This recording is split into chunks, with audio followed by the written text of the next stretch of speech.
¿Qué es una buena adaptación? En tiempos donde tenemos una adaptación nueva cada año, creo que con cada entrega se va perdiendo la noción de qué es una adaptación correcta. El término de buena adaptación puede identificarse en tres aspectos fundamentales: caracterización, historia y casting. Empecemos con lo más importante, la caracterización. La caracterización se refiere a los aspectos que definen a los personajes, sus posturas morales, sus formas de ser. Por ejemplo, Batman se supone que es un hombre serio, muy inteligente y listo, un poco paranoico y desconfiado. Estos son los aspectos que definen al personaje. Sea la aproximación que se tenga a la adaptación, esto es lo que hace que Batman sea Batman. Estas cualidades nos hacen identificarlo. Si se nos presenta un Batman ignorante y sonriente, notaremos rápidamente que algo mal está pasando. La caracterización es lo fundamental a tener en cuenta, sea escribiendo una adaptación o visualizándola.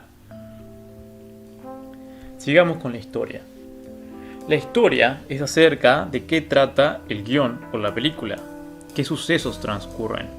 Este aspecto es el encargado de crear en qué mundo se mueven nuestros personajes y bajo qué tono. Acá es donde se definirá el género. Mientras que en las páginas de cómics podemos apreciar distintos géneros narrativos, no es sorpresa que cinematográficamente se opte por uno en particular. Aunque después de este argumento hay que aclarar que, aunque generalmente se encasilla una película bajo un género, dentro de este mismo también pueden contener rasgos de otros géneros. Por ejemplo, una película de comedia puede contener escenas de tono dramático o hasta de acción o aventuras. Habiendo aclarado eso, la historia de un film basado en un cómic o novela debe serle fiel a los personajes y a sus caracterizaciones, aunque también tiene que tenerse en cuenta qué tan seria pretende ser esta adaptación. Por ejemplo, hay adaptaciones con el fin de ser un chiste del contenido original, como en el caso de películas como Lego Batman o Batman y Robin. En mi opinión, este tipo de adaptaciones no deben tomarse en cuenta, ya que no son hechas para ser tomadas seriamente. Y por favor, no confundan esto con películas como Deadpool, ya que esta misma sea o no una buena adaptación, pero Deadpool en los cómics es un personaje ridículo y cómico, en contraposición con Batman, que no lo es, y es puesto en situaciones ridículas en las películas mencionadas antes. Hay muchas aproximaciones al tono de la historia para un mismo personaje.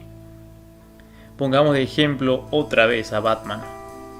Las películas dirigidas por Christopher Nolan pueden ser catalogadas como thrillers, con tonos de acción y drama. Pero Batman vs Superman de Snyder toma una aproximación más al género de ciencia ficción. Ambos personajes son identificados como Batman por el público, pero en diferentes adaptaciones. Batman es un personaje muy rico a explorar. Se podría adaptar inclinándose tanto a una historia de suspenso o thriller, con una historia basada en sus habilidades como detective. Se podría también hacer una adaptación más surrealista basada en el arte gótico que definió a Batman en los 80s y 90s, como en novelas como Arkham Asylum, un lugar serio para gente seria, o la colección de Leyendas del Caballero Oscuro, que podría ser de un género de terror o suspenso, o tal vez algo un poco más mediocre como una simple película de acción y espionaje. Y pasemos al último, tal vez el aspecto más superficial de todos, el casting. Los personajes de cómics pueden ser los más difíciles y a la misma vez más fáciles de encontrar actores acordes al papel.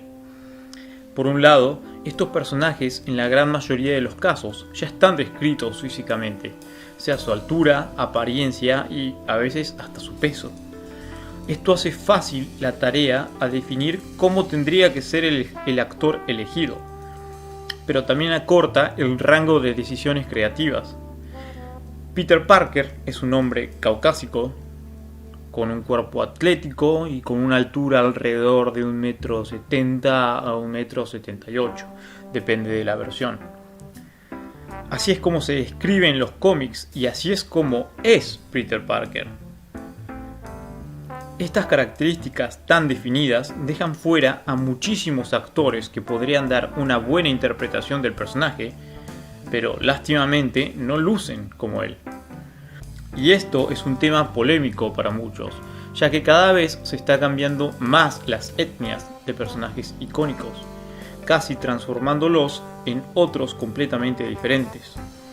Y en mi opinión, esto no debería ser del todo importante si es que con este cambio físico no viene también un cambio de caracterización e historia del personaje.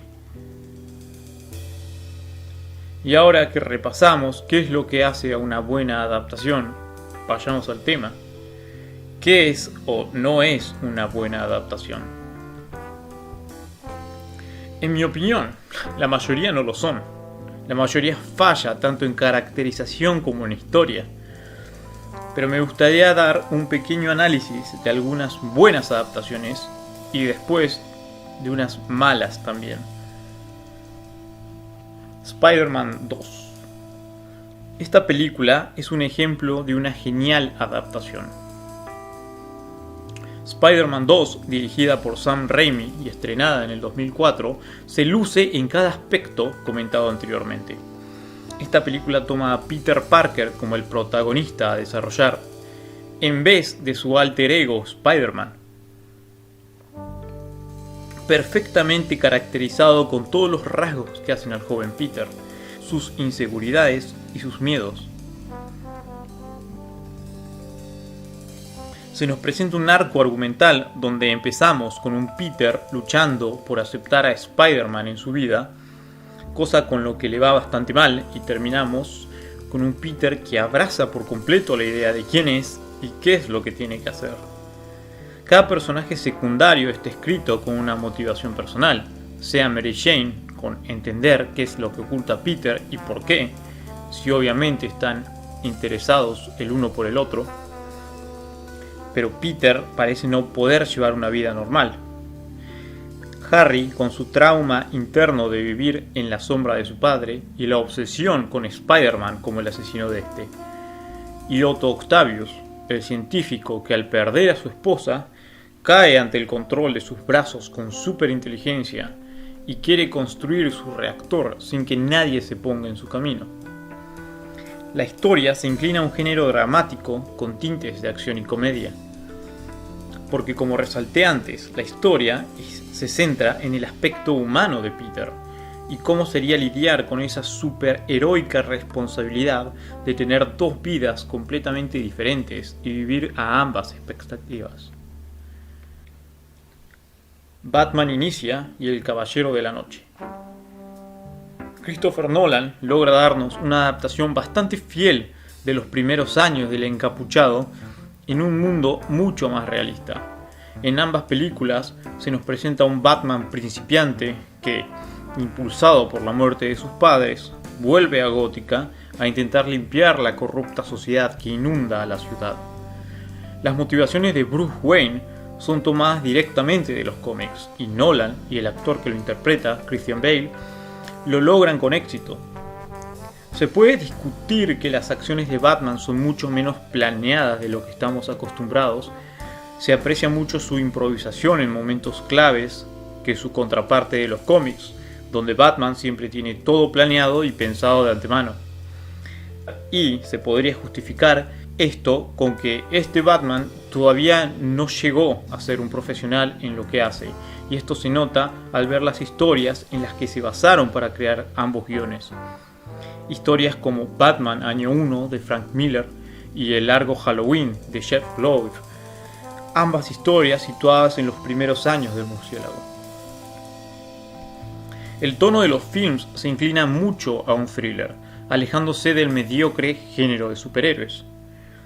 Las películas se toman el tiempo de desarrollar a otros personajes que no son el protagonista, tales como el teniente luego comisionado Jim Gordon, al fiscal de distrito Harvey Dent y villanos como el líder de la Liga de las Sombras, Ra's al Ghul, y el terrorista anarquista, Guasón. Todos personajes con ambiciones claras y propias. Gordon no resiste más la sucia corrupción que inunda su ciudad, donde él trata de criar a sus 2 hijos junto con su esposa, en una casa que simula que no se encuentran en el mejor nivel económico. Dent carga con el peso de ser el fiscal estrella de la ciudad, quien tiene a todos los medios encima esperando que limpie la ciudad.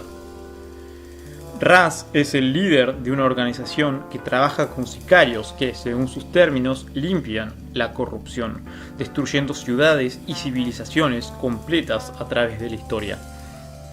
Y después que es traicionado por Bruce, su objetivo es borrar a Gótica del mapa.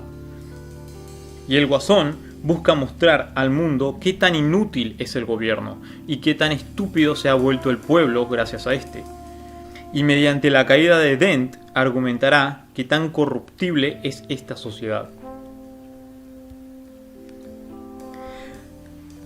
Aunque hay demasiadas adaptaciones mediocres, me gustaría enfocarme en 2 que al parecer tuvieron mucho éxito con el público. Venom. La idea de una película centrada en el origen de Venom, sin incluir al treparredes, es completamente estúpida. El fin de ser de Venom está completamente relacionado con Spider-Man. Sin Spider-Man no habría Venom. Un pequeño resumen. Después de que Spider-Man obtuviera el simbionte durante las guerras secretas, Spider-Man empieza a intuir que este nuevo traje tiene algo malo, entonces se deshace de él, con la mala suerte de que es encontrado por Eddie Brock. Eddie Brock es un hombre caucásico de al menos 1,90 m de altura, quien fue despedido del Bugle por culpa indirecta de Peter.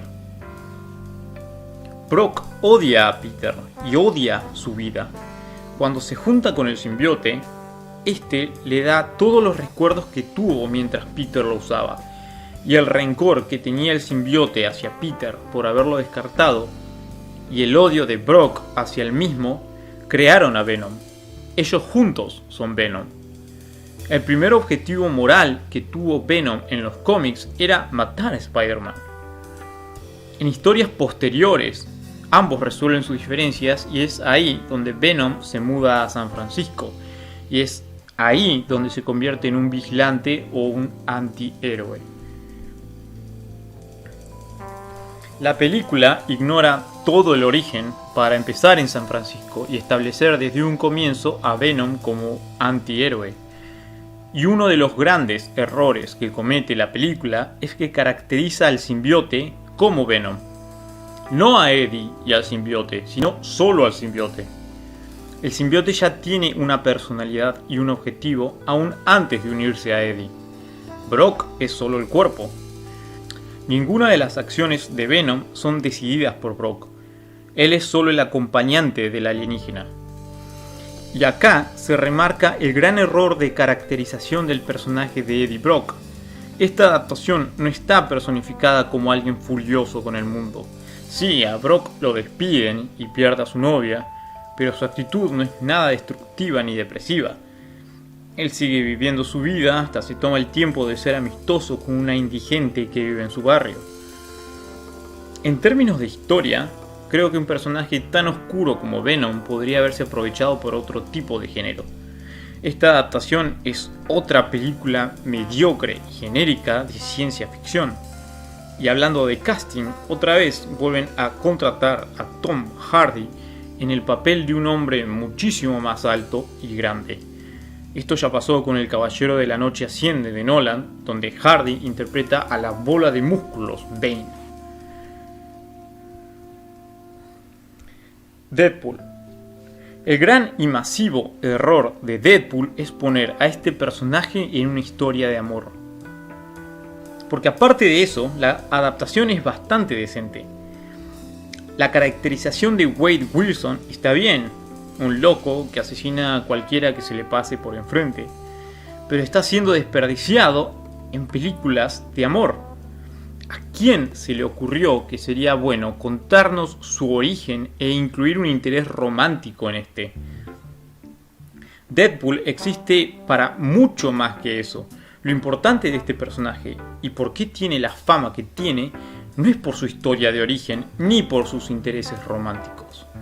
Nadie lee cómics de Deadpool por sus reglas personales. Deadpool es un personaje creado para burlarse del propio género, para ser tan ridículo como el autor crea que sea divertido. No estoy diciendo que el personaje no tenga momentos serios, pero estos momentos no son el foco del personaje. Sí, lo pueden hacer más interesante, pero no es su propósito de ser.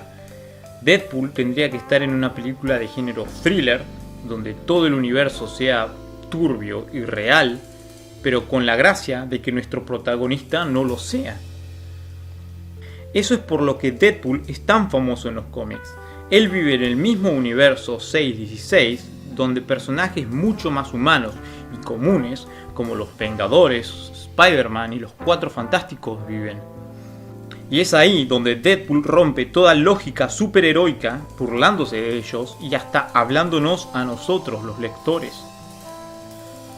Las dos películas de Deadpool usaron todos estos aspectos que definen a Deadpool, pero lo metieron en un género donde él no encaja. Por eso al final de la segunda entrega me dan ganas de vomitar cuando veo a Ryan Reynolds abrazando a su novia en un limbo y ella diciéndole que no es su tiempo para morir. ¿Quién escribió esta mierda? Es basura, es basura, es basura.